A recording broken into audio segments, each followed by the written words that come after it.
Hi, and welcome back to Football Made Simple. Between 2008 and 2012, Barcelona were largely successful, winning several trophies whilst playing a distinct brand of football under Pep Guardiola. But although the broad principles were the same in all four seasons, there were distinct tweaks from season to season, as Guardiola tactically evolved. In this video we'll assess some of the changes. A quick note, in this video we won't cover the 2010-11 season, as we have a dedicated video on them linked in the top right corner now. We'll start by a side-by-side comparison of his sides in his first two seasons. When Pep Guardiola took charge in 2008, Barcelona won the La Liga, the Copa del Rey, and the Champions League, with the predominant formation being a 4-3-3 and the personnel largely looked like this. In his second season, the trophies continued to pour in, with La Liga, the Supercopa de España, the UEFA Super Cup and the Club World Cup being added to their ranks, whilst also using a 4-3-3 with the following personnel. The Phase 1 build-up play was similar between the two seasons, with Valdez looking to find one of the centre-backs to initiate the play. If the centre-backs were pressed high by the opposition, in either case, they were comfortable splitting to the width of the 18-yard area to make it harder for the opposition to close them down, as they would be spread across the pitch. The defensive midfielder was key to this, and although Busquets often featured in 08-09, it is only the following season where he became the undeniable first choice in this position. Either way, they would drop between the centre-backs when it was required to form a back three when building up to outnumber the forwards higher up the pitch.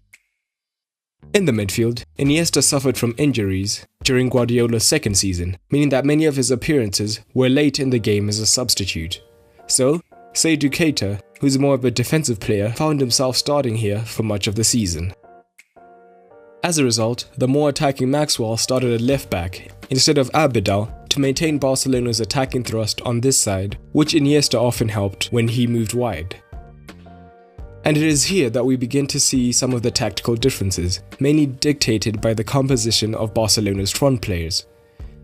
In 08-09, Messi was happy wide on the right, and was an inverted winger more than anything else, often happy to hug the touchline during the build-up play and only tuck infield when he had the ball and was looking to go for goal or feed a teammate, or providing the incisive movement in the last phase of play with off-the-ball movement. This meant that Alves was still highly attacking, but often had Messi ahead of him and could look to combine vertically and overlap Messi to try and create more space for him wide on the right. Very late on in this season, Messi was now occasionally used as the centre forward, and Eto'o was selfless and had the traits required to play on the right and could move into this region to maintain the balance of the team. This is in contrast with the tactical problem Pep encountered with Ibrahimovic in the following season. Messi, having had the taste of playing as a false nine at the end of the prior season, now wanted to occupy the central regions. So instead of making his way down the wing, then looking to cut in from high up the pitch, he now headed infield much earlier and wanted to receive the ball here, meaning that Barcelona now had more numbers central. This also meant that Dani Alves was no longer performing in support to the right winger, but instead he was now the primary provider of the width. And with Messi giving more numbers central, Xavi could look to offset the lack of balance on the right at times. Ibrahimovic, unlike Eto'o, didn't constantly push the opposition's backline deep by staying on the defender's shoulder, as he liked getting much more involved on the ball deeper, something which Messi did as well, which is why they often didn't thrive when playing together. As a result, by the end of the season, Messi started more often as the false nine, and Ibrahimovic found himself out of favour, and Pedro moved to the right, and Henry was reintroduced on the left-hand side. This means that in 08-09, the left winger and the centre forward constantly attacked the box relentlessly, but in 09-10, that threat was slightly different, with the wingers making runs ahead of Messi now. And now to Pep's final season, where we saw the biggest evolution in his tactics, with a sustained change in formation. In this season, Barcelona won the Copa del Rey, the Super Cup, the Supercopa de España, and the Club World Cup. He shifted from the 4-3-3 to the more Cruyffian 3-4-3 diamond, which he had played in during his career, using the following personnel. This formation was used primarily against teams who operated with a two-man front line and tried to sit deeper against Barcelona. Busquets often slotted into the central position due to his passing ability, and this meant that the outside centre-backs could confidently create passing lanes higher up, knowing that he would find them with unerring accuracy, allowing them to bypass the front two.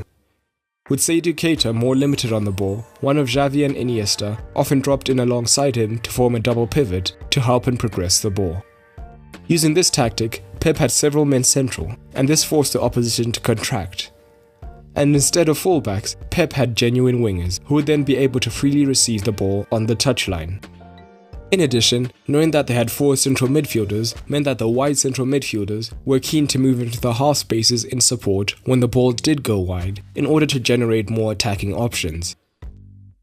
But the main reason this system was used was the presence of Cesc Fabregas. Pep liked Fabregas's instinctive attacking ability while still being able to retain possession, and he and Messi formed a good partnership. When Messi stayed high, Fabregas could drop into midfield to provide them with an extra passing option, and when Messi instead dropped deep, they could perform the opposite roles. In many ways, Fabregas unlocked Messi, giving him even more freedom to move and create angles wherever he wanted, knowing that Fabregas was always there to balance his movement as the perfect foil. This led to Messi's highest ever La Liga return, with 50 goals in the league alone, although the wingers really hugging the touchline saw their goal output suffer as well. Guardiola's spell at Barcelona combined the peak of an academy, good transfers, and a great manager willing to adapt tactically. Which of these 3 seasons was Barcelona's best though? If you enjoyed the video, a like would be great, and hit subscribe to see more content. But that's all for today, and remember, keep it simple.